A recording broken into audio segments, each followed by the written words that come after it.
Hi, I'm Jasmine and you're watching my channel, The Curious White Coat. In this rotation recap video, I'm going to be going through my experience in emergency medicine. So in my school, we actually take emergency medicine in our 4th year, and that may vary depending on what school you're going to. So I actually have some footage from the hospital, no patients in it of course, that I'll show you later on in this video. But stick around and I'll tell you about how everything's gone down.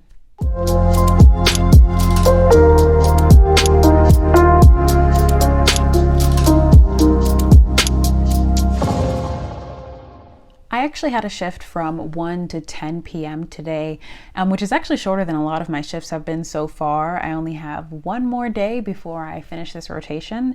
A lot of my shifts have actually been about 12 hours each. So it's a little bit after midnight right now, and the only reason why I'm still awake is because I'm trying to help myself transition back into nights, because my final shift is going to be from 7 p.m. to 5 a.m. So I want to make sure that I'm not like in shock trying to stay awake all night long, because I'm someone who really likes to get sleep. So let's start off with some of the resources that will be helpful for you when you're going through your emergency medicine rotation. I didn't have a shelf exam or some sort of test at the end of this rotation that I had to study for. So any of the extra reading or studying that I did was really just for my own knowledge. So I actually liked to use EM Basics, which is a podcast. I believe it started as a podcast, and then after that, the doctor who created it added some like PDF notes that you can get for free online and read through it, and it accompanies the PDF. You can also go to EMRA, I think it is, .org or .com. I'm not sure which one, but I'll paste it right here so you'll be able to see which one I'm talking about when I figure it out. Because I did go there, and it has a list of all different sorts of resources that people going into emergency medicine might be interested in. And you can also sign up for a membership, I think, for one of the EM associations or greater organizations like national orgs, and they send you materials too. So that's helpful if you're trying to get a leg up and really look good on your EM rotation.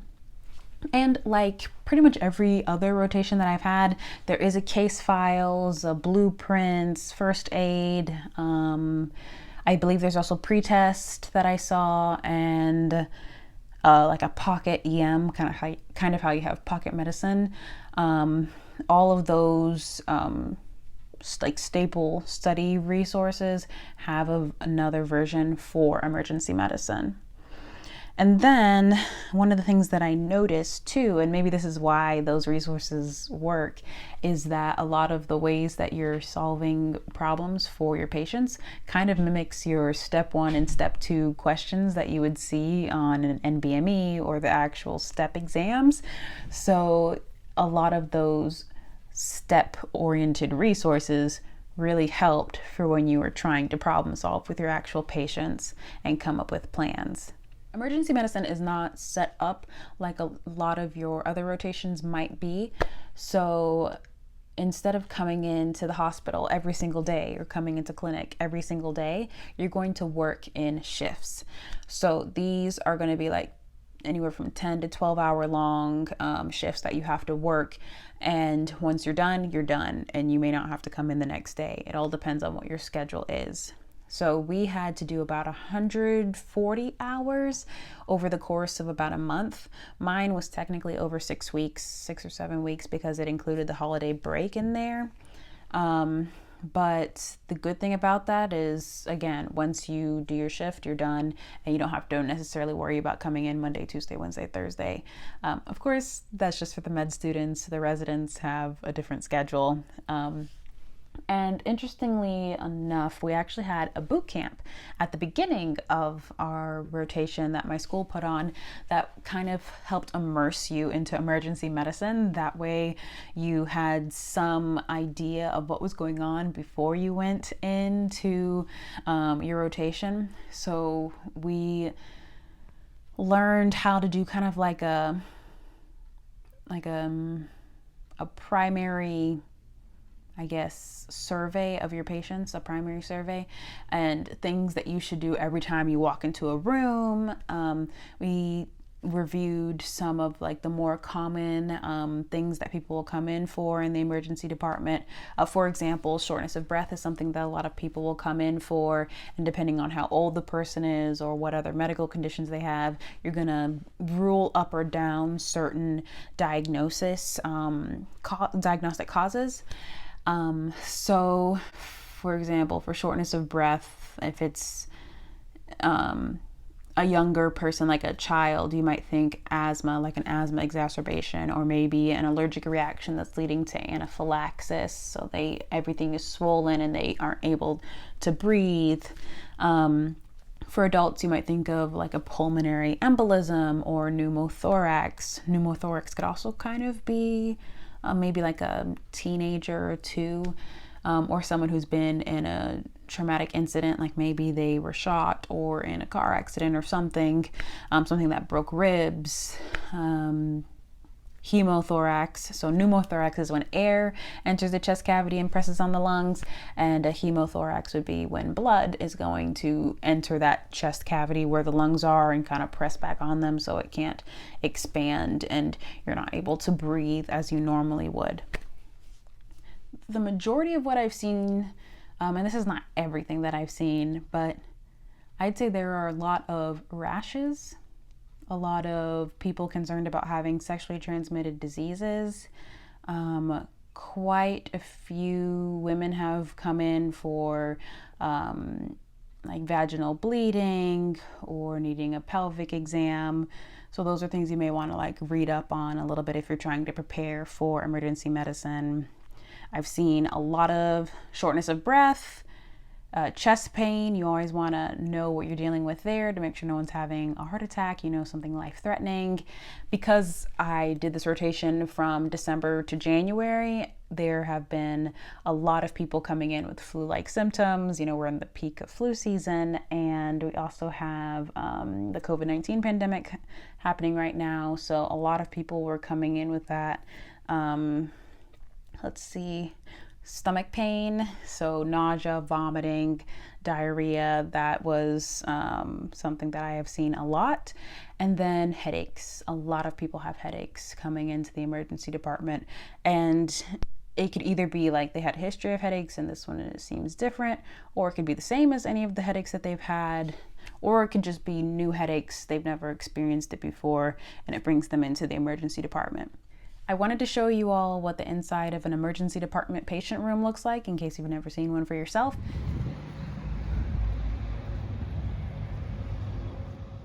Every room has a little drawer like this with IV start kits, all the stuff you need to draw blood, saline flushes, everything you need there. Then on the other side of the room, we can look at what's typically behind the patient bed. So the big blue button is for code blue. So if someone's heart stops beating, that's where you go. The red button is for staff assistance, and the green up top turns off any alarms for the bed. Let's see what else we've got. So there is the oxygen. This is where you're going to attach like any masks or nasal cannula that the patient will breathe through if they're having trouble breathing. You can turn it on, and then you can hear the whooshing sound as the oxygen's coming out of it.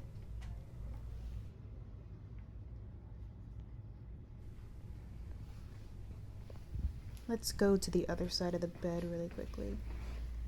Okay, so this machine here is for monitoring vitals.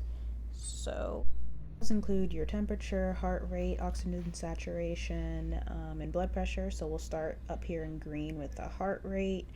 Right below this is going to be your blood pressure. Underneath that is your oxygen saturation, which is measured on that little device that wraps around your finger, and it connects to this cable that goes into the machine.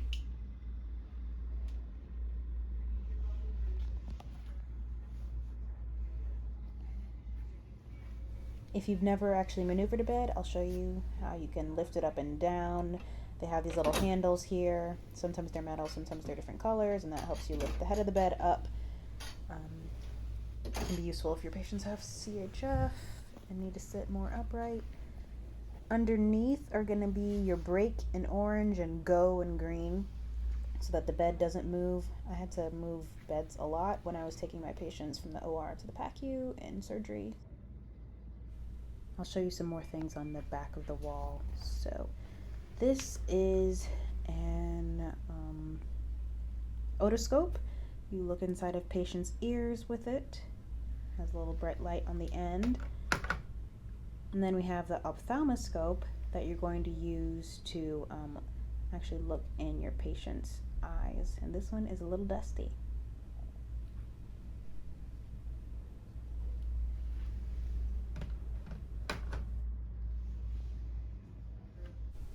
And that is typically what the inside of a patient room looks like. So I'm gonna go see if we have any more people. Honestly, this rotation was rough for me. The first couple of weeks I had a hard time adjusting. I had a lot of night shifts, like I kind of said before, but I also had a couple of day shifts, so it was really hard to get myself into a rhythm because things kept changing. And on top of that, it was in the middle of residency interviews, so I had to be up certain days, and it was definitely exhausting. And I'm someone who goes to bed at like 9:30, 10 o'clock and gets 8 hours of sleep. Otherwise, I am good for nothing.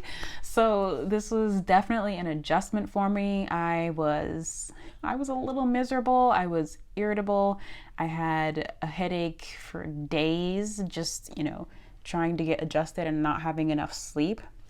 And then when I would have my night shifts, I would wake up around like noon and only be able to stay awake for maybe 2 hours, just enough to like eat something.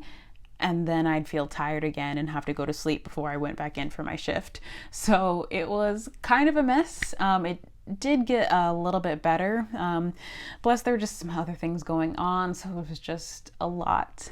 But if you don't love sleep as much as I do, you'll probably be fine.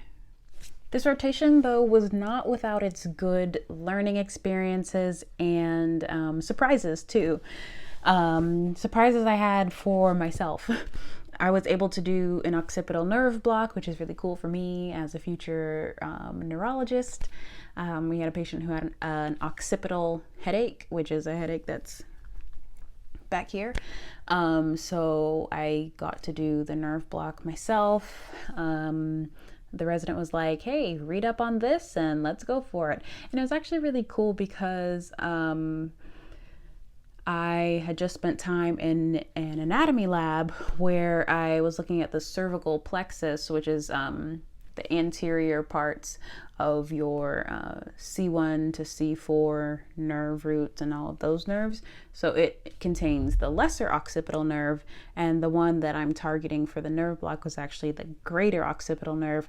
So after seeing that anatomy on an actual person and then seeing the external surfaces, it kind of was like a everything come full circle moment, I guess. I don't know if that's the right expression, but that was interesting for me. Let's see. I've done a ton of EKGs at this point. Even before this rotation, I've done them before on my own, but at this point, I feel like I'm an expert as to where everything has to go. Let's see. Oh, also, so this, every medical student at my school, and I'm pretty sure across the country, has to be certified in basic life support, or BLS. And I actually never had the chance to use it. I've worked on mannequins and everything, but actually a couple of days ago, I was able to do CPR for the first time, or the compressions part anyway, because it's a whole team that works to resuscitate the patient. So I had a completely different task that I was supposed to be doing for another patient, but in the emergency department, when something more important, well, let me not say more important, more life-threatening happens, that takes priority. So I overheard, as I'm doing this task or whatever, I overheard the resident say, oh, he's going to go intubate a patient that's coming in. And I was like, oh, I'd like to go see that, because I haven't intubated anybody since almost a year ago at this point, because I did a couple in surgery. So I wanted to go see what was going on. And there was an elderly person, I think they were in their 90s, who had been found in what we call respiratory arrest or apnea. They were not breathing at all on their own. So when they came, the resident intubated them, and then they were using a bag to push air through a tube into the person's mouth that leads into their lungs. So they were doing that, and the attending was there, a couple other residents were in there, some nurses were in there, and for this patient, the attending had like checked a pulse on their carotids, and they weren't getting a pulse. So they went ahead and started what's called a code blue for cardiac arrest, which is when your heart stops. That's why there was no pulse. And actually before that, they were saying how she was still unresponsive, still not breathing, and they were thinking about calling a code. So then one of the residents turns to me and he's like, Jasmine, can you go get those step stools? And I saw the step stools in the corner, and I'm like, oh, what is getting ready to happen? So once they did call the code blue, the attending started the chest compressions, and the resident was the person leading the code. So that's nice. They let the residents do a lot and have a lot of autonomy here that I've seen. So the resident was the one leading the code, telling us, or someone else was taking the time, but the resident was saying, okay, let's do pulse checks, all that stuff. So then after the attending does his rounds or whatever of compressions, then it was my turn. And the resident is like, have you done compressions before? And I was like, nope. And he said, well, you're going to stand behind the doctor, and when he's done, you're going to do it. So I was like, oh Lord. So anyway, I was very nervous, but once I started, they gave me some pointers on how to perfect everything. It's so different than the mannequins that you practice on to get certified for. And actually, strangely, these are some things that I hadn't thought of, but when I was doing compressions, you can feel the chest of the person when air is going into it. So the bagging that they're doing that pushes the air in, you can feel it underneath your hands.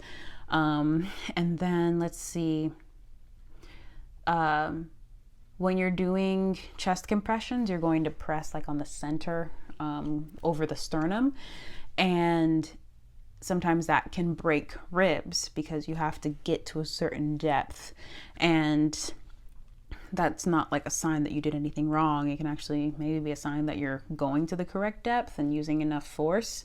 So when I was doing chest compressions, the ribs had already been broken, so that was very strange because I could feel them. So my hand was going up and down, and then here are the ribs, and let me turn my hand this way, and my hand was literally going past the ribs. So it was a very strange feeling.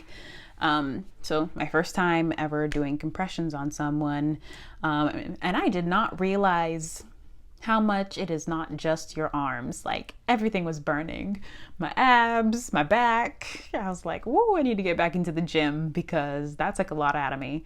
And I was sore for a couple of days too. I also remembered, just how important the emergency department is. A lot of your patients, if you're going to be working in a hospital, are going to come in through the emergency department. So for example, in neurology, which is what I'm going into, there's going to be a lot of stroke alerts and code strokes that come through, or brain attacks. You may have heard different names for them. So it's very important to have a very good emergency department and physicians in there that are able to treat all of our patients well. That is it for this emergency medicine rotation recap video. If you are going into your rotation in EM, good luck to you. Make sure that you make the most out of your rotation. And if you are entering into emergency medicine, we appreciate you for all that you're going to do for us in the future. And I'll see you guys in future stroke consults. Thank you so much for watching, and don't forget to subscribe to my channel so that you can see more of my videos. I try to have new videos out every Monday, and I'll see you guys in the next one. Bye.